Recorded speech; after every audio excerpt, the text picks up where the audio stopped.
లగచర్లలో collector పై దాడి కేసులో నిందితులకు రిమాండ్ విధించారు. 16 రోజుల పాటు రిమాండ్ విధించారు. దానికి సంబంధించిన అప్డేట్ చూస్తూ ఉన్నాం. 16 మందిని అర్ధరాత్రి జడ్జి ముందు ప్రవేశపెట్టారు పోలీసులు. 14 రోజుల జ్యుడిషియల్ రిమాండ్ విధించింది మెజిస్ట్రేట్. 16 మందిని పరిగి సబ్ జైలుకు తరలించారు పోలీసులు.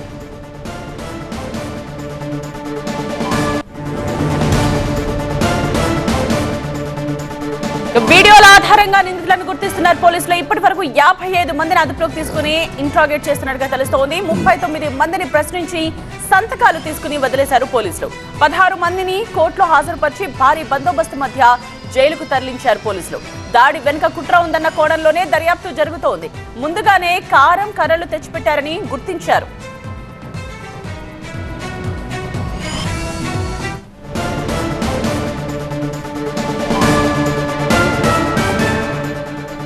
లగచర్ల కేసులో ఇవాళ కూడా అరెస్టుల పర్వం కొనసాగుతుంది.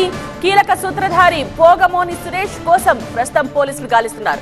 కొడంగల్ నియోజకవర్గం అంతటా టెన్షన్ వాతావరణం కొనసాగుతోంది. గ్రామాల్లో పోలీస్ పికెటింగ్ తో పాటు ఇంటర్నెట్ సేవల్ని బంద్ చేశారు. నిర్మానుష్యంగా కనిపిస్తున్న పలు గ్రామాలు ఇళ్ల నుంచి అసలు బయటకే రావట్లేదు జనం. ఇష్టం వచ్చినట్టు కేసులు నమోదు చేస్తే ఊరుకోమంటున్నారు బాధితులు. బీఆర్ఎస్ నేతలపై కూడా ఇవాళ కేసులు నమోదు చేసే అవకాశం కనిపిస్తోంది.